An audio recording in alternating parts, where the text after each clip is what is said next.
This conference will now be recorded. Thank you. It's October 20th, 2021, 6:30 p.m. and I'm going to call to order the meeting of the Board of Education Liaison Committee of the Stratford Town Council.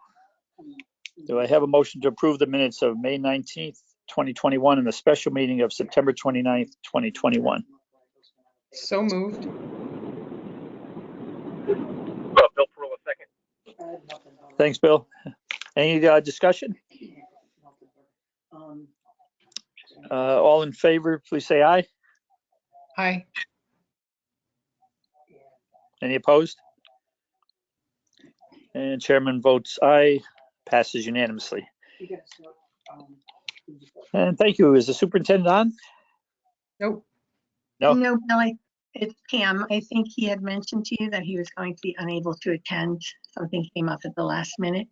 Oh, okay. I don't think well, maybe I missed a message, but that's okay then. I guess we'll jump to you then, right, Pam? Sounds good. Be happy to share some information with everyone. We obviously are in full swing now in school, and as the new school year has begun over the last couple of months, we've truly had an influx of new student registration. Where we have felt the most significant impact has been with regard to having to open an additional kindergarten at Wilcoxon.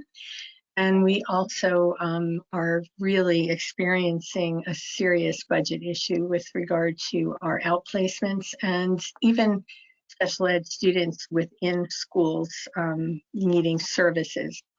So unfortunately, already we're projecting a budget deficit that could be in excess of $1 million. So we immediately implemented a spending freeze on all our discretionary supply accounts to help offset the deficit. We are cognizant of the fact that even with that spending freeze, we will not be able to cover the entire projected deficit. So we are working with the town, and we wanted to also bring it to this group in hopes that the Education Reserve Fund can at long last be funded.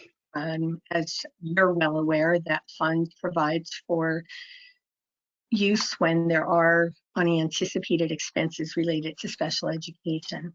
In addition, we've asked the town to consider also moving funds into that reserve fund from the excess cost grant for fiscal year 21. The town received $178,611 more than what the budget projection was, and I think that's going to occur again this year. Obviously, that grant is based on a reimbursement rate based on how many outplaced students we have that are considered high cost. So obviously, as our budget increases in that number, the excess cost grant also increases. And we're also hoping that the town will consider placing the year-end balance from fiscal year 20, as was promised, into that fund, and consider some funds from fiscal year 21. So sadly, I don't have a lot of good news at the moment, but we are trying to give everyone a heads up early, both the Board of Ed and the town. We'll be talking about this with the board on Monday evening a little bit more as well. And we did immediately implement the spending freeze to mitigate this year-end deficit. And that's my report.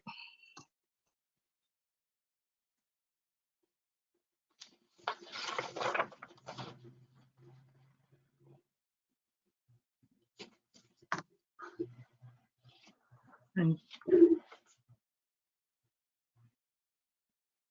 anyone have any questions? Are there any questions? Lord, I see you raise your hand.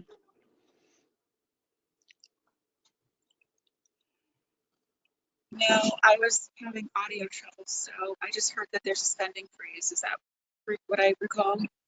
That's correct. And really my basis for explaining that was the fact that we have had a tremendous number of new registrations, a lot resulting in special ed services and outplacements.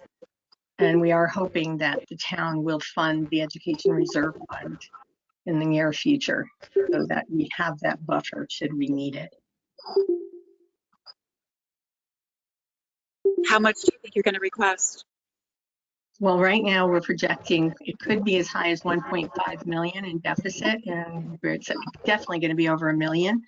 And I explained that the excess cost grant from fiscal year 21 exceeded what the town's revenue was, 178,000. We think that's going to happen again this year. So at the very least, those dollars should be transferred there. And I have reached out to Dawn Savo and Chris Kamiak with the same message. We wanted the town to be aware early. And also the fiscal year 20 carryover, as I noted, was promised to the board and no action has been taken on that yet. And we did leave quite a bit of money for fiscal year 21 as well. So I just think it would be in the town's best interest as well as the board's to be proactive. Special education is a very volatile portion of any Board of Education budget. So to have funding set aside would just be a prudent move on both our parts.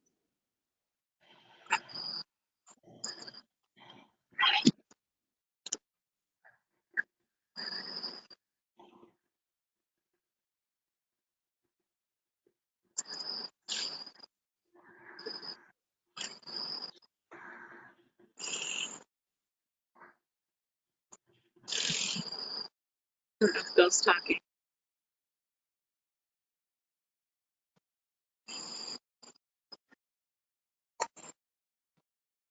Oh, Bill, I think you're muted. I don't know if you're talking.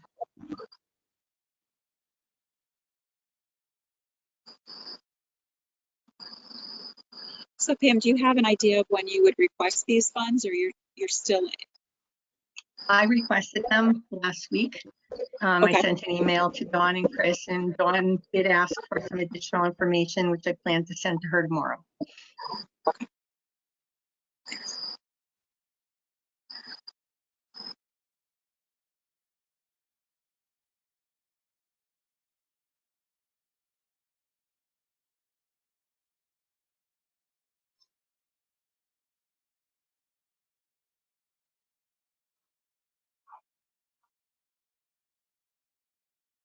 I think Bill's phone is muted.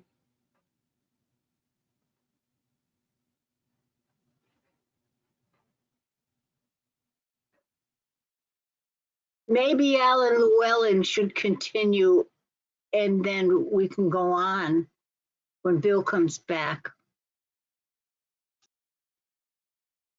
Sure thing. Want me to give a quick update on Stratford High? It's moving along well. The dashboard budget updates that we're showing are still showing that the town has some contingency funds left. There's some discretionary money that in all likelihood is going to get returned by Turner as closeout continues.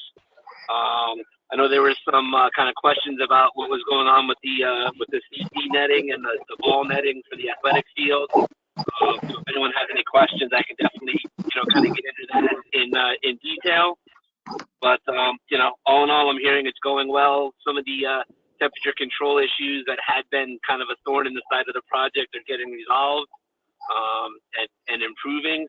And so that's basically where we're at. We're looking to kind of get the actual construction finalized, I believe October, November, and then that'll kind of start the 1 year time frame under the warranty, and then at the end of that time period, that will also include the complete financial closeout, and then we can get the rest of the reimbursement money that the project is owed, and have it get 100% cleaned up, hopefully in 12 months or less time from today.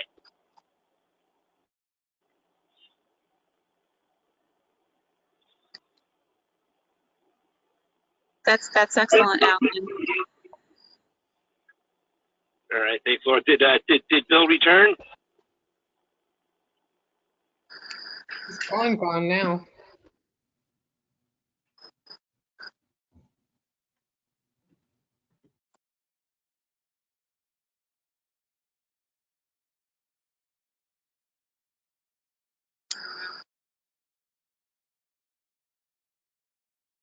All right, if no one's got questions related to the high school, I'm going to remute so that you guys can continue and get your meeting done. Thank you. Thanks, Alan. I think I'm back. Can you hear me now? There you go. Oh, yeah. I've been having so many problems with Verizon lately. I don't know what's going on. Where are we on the agenda, Carol? I think Carol's gone now. We just finished with I'm Alan. good. Oh, Can there you you hear are. me? Can you hear me? Yes. Yes. We can't see you though. We finished Alan Llewellyn's report. He gave a positive report. Okay, thank you. So we're, I guess, on to community use of school gyms. Just Pam, would you be able to give us an update on that as far as Sterling House and the rec department using the gyms? Sure. I can provide some information, and Richard Dero is here as well. We actually have allowed, we've met with Amy Moore and Amanda from Sterling House, and we are allowing the basketball groups to come in to use the gyms. We are limiting the number of people that will be allowed in the building, and we are requiring masks at all times as well. So we're actually working very collaboratively with the town side as well as, you know, our partners in the community to try to allow some activities, particularly those that will benefit our children, but we're also doing it trying to keep the health and safety of all stakeholders in mind. So we do have that program, I guess, beginning maybe later this month. Rich, do you know when they plan to start the basketball program? Last I had talked with Amy, they're looking, it's in somewhere's about the end of November. Okay, that's just a month off. And what's the decision about spectators? Will they not allow any spectators or? That's correct. At this time, we feel it's in the best interest of everyone not to allow any spectators. I think actually it'll turn out to be a very positive thing. I know in past surveys that we've done and national surveys, kids prefer it when the parents are not there. Our hope again is just to keep everybody healthy and safe, but yet give our students the opportunity for this outlet. So I think it'll be a win-win for everyone. One thing that was interesting, I was told by a custodian at Johnson that half the gym there is used for cafeteria. Is that to keep the kids separated? Yeah, Rich might be able to expound on that a little bit more, but there's a couple of our schools that are actually doing that. And yes, it is to allow for better social distancing. Yeah, actually, Wilcoxon does it too. Just because their cafeterias are so small, they can't handle, you know, a big crowd. And now with so many kids, you know, in the schools, they had to divide them up into between cafeteria and gymnasium. And Rich, what do they do for gym class? Are they able to use half the gym? They do. We actually have half the gym sectioned off. So they're in there having gym and eating at the same time, only they can't see each other.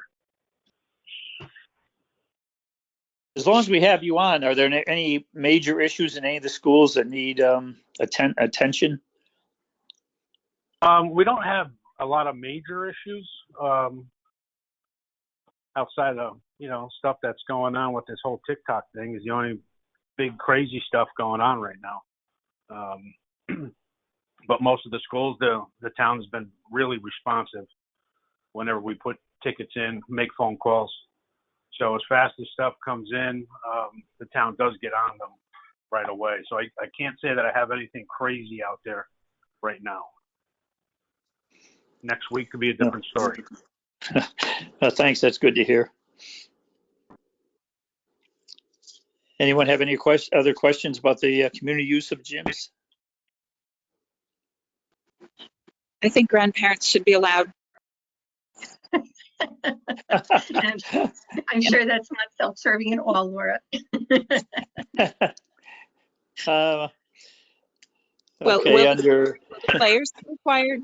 I'm sorry. Will the players be required to wear masks while they're playing, or would they would have to wear masks the whole time, even while playing? They'll be wearing masks the entire time. Yeah. Okay. Makes sense. So I guess that would apply to the officials too. Yes, everybody in the building. I mean, obviously, we all have to in school buildings at all times. So yes, they will all be wearing masks. Okay, thank you. Mhm. I guess under new business / old business, I was wondering, is the principal at Bunnell still interim? Yes, that position is still interim. It's a 1-year interim position. So Oh, okay. hopefully, yeah, I believe the plan is early in this, maybe around March, February, we will actually start advertising and moving forward with the process. Okay, that makes sense. That way the superintendent gets a better feel for everything. Exactly. It was a lot happening as he arrived at the same time, a lot of vacancies in key administrative positions. Well, thank you. Anybody have anything else? I just want to mention before we adjourn, Carol, so I don't forget, when you send me the draft of the agenda in the future, could you also copy the Board of Ed? So if they have anything they want to add, we can get it on the agenda. Yes, yes, certainly, Bill. Thanks. Certainly. Thank you both. That would be helpful. And I'll just add that we are going to start internally with our fiscal year 23 budget process. Oh boy, Never here we really go seems again. to end. Always budget season. Exactly. It never stops. Well, if there's nothing else, I guess we have a motion to adjourn. It was a quick meeting. It was a quick Oh. meeting. And hopefully next month we can meet in person. I'll make a motion to adjourn. Thank you, Laura. I'll second Allison. Thanks, Allison. All in favor? Aye. Aye. Anybody opposed? I didn't think so. Passes unanimously. Thanks. We're adjourned at Thank you. 6:47 p.m. Thank you.